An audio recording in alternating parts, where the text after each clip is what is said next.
I'm here today with Phyllis Fagell, a school counselor at an independent school and author of Middle School Matters. We are going to talk today about the thing everyone's talking about, which what does fall look like? And so I want to start with the idea that I think as people, we're locked into some sense of normal. And when we lose the normal, we long for a return to normal. And that doesn't seem like it's happening no matter what happens. I think that's right. And that's part of what is wearing everyone down, this constant churning change. The only thing that's certain right now is uncertainty. And I agree with you that we are not going back to what so-called normal anytime soon. And I think there are parts of what our old normal was that we want to revisit when we do return to a more normal existence. But for the foreseeable future, I think one of the biggest challenges for everyone is just emotionally adjusting to this uncertainty. Okay, so that was a nice lead into my next question, which is how do we do that? Like, we are not trained we expect that September comes, or if you're in the South, August, that school starts. And then there's a brand new routine around that cycle. And we know the breaks along the way. And all of the questions that parents are putting out there right now are literally about the fear of this uncertainty. And yet no one can make it certain for us.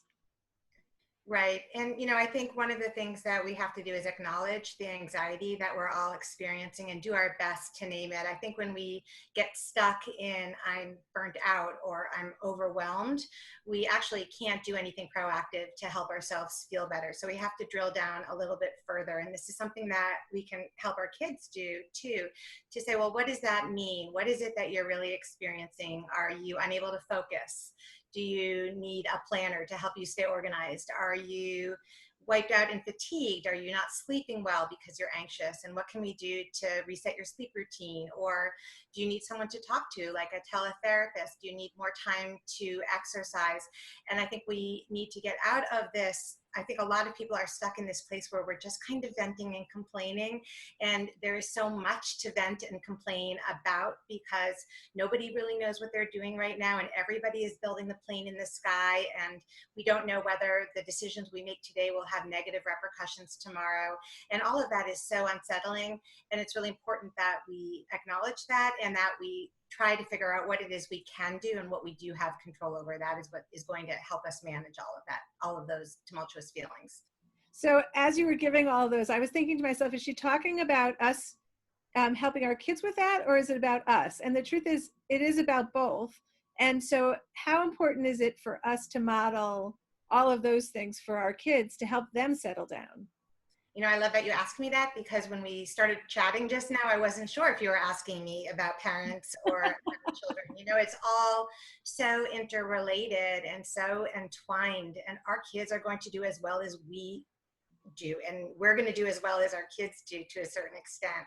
But what we can do for our children, and a gift we can give them, is to model calm and to demonstrate for them what it means to live with uncertainty. We can help give them the vocabulary to really articulate the losses they're feeling. And there are a lot of different kind of losses. I was just talking about this with a psychologist yesterday. There are ambiguous losses, just the loss of the normal, the things that we're used to doing. And you can't really put your finger on it as much as you try, but it's just going to recess or knowing your kids are going to be in a structured schedule with caring adults all day so that you can get your work done. That is something that everybody is experiencing who's a working mom or dad.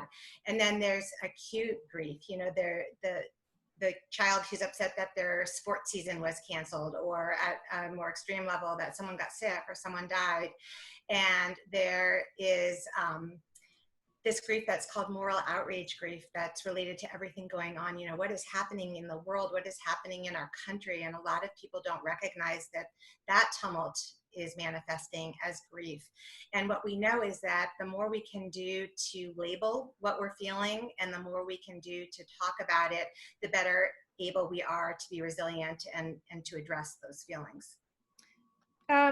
Do you think it's important for parents to tell kids that they're unsettled also? Or are we supposed to have this bravado of like, it's going to be fine? Like, which is the preferable?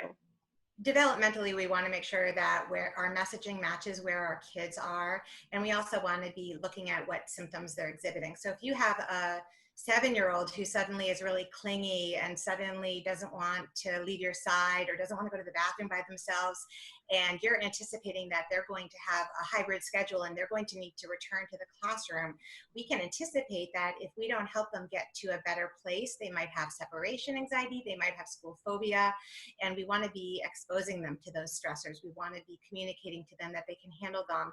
And one of the best ways to do that, in addition to just not enabling those practices of making us go to the bathroom with them as one example, but by modeling how we ourselves are handling with it. So we might say, I'm a little anxious about the virus, you know, it's understandable.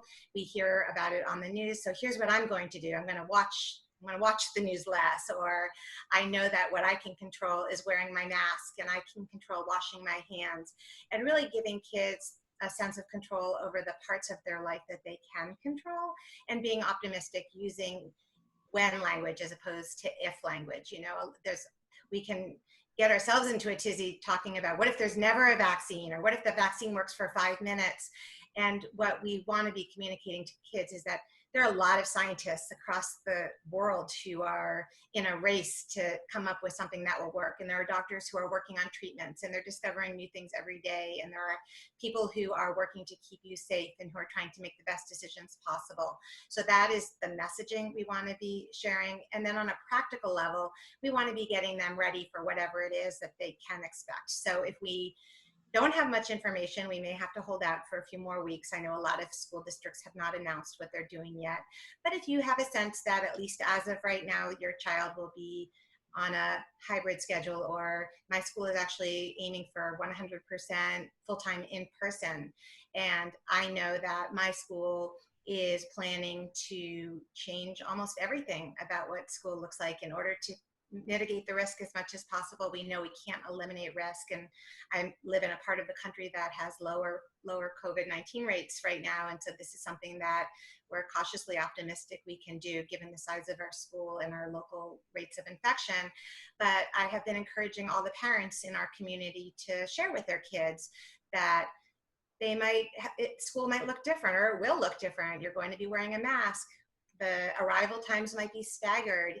You will be in a half group with a certain group of friends that might not change. And we don't need to give them too much at once, but kids feel more secure when they know what to expect, when they can ask questions, when they know that it won't create a lot of drama in you, and that you can stay calm and answer those questions.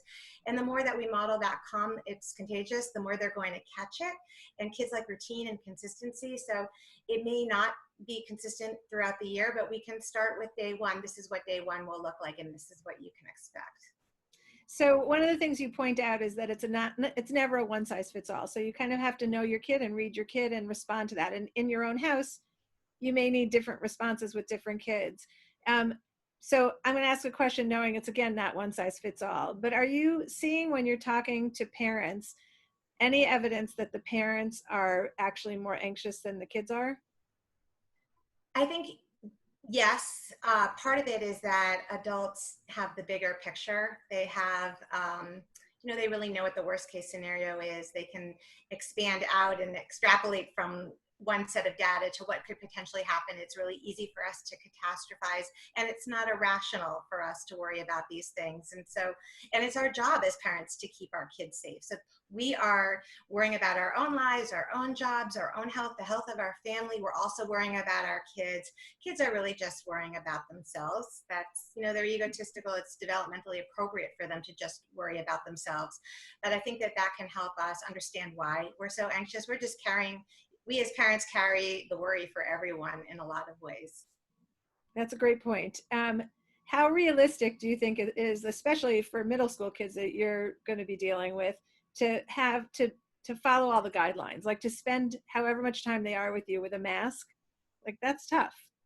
That's a good question, and I'm a realist. There's the ideal and there's the real, and there's been some research lately on college students and how really we might want to be thinking more about harm mitigation as opposed to harm elimination. You know, is it realistic to expect an 18-year-old to, and I have an 18-year-old, to quarantine for 2 weeks in their dorm room by themselves 100%? Or would we be better off having them do some limited activities, knowing that they might rebel full scale, full throttle if we are too restrictive?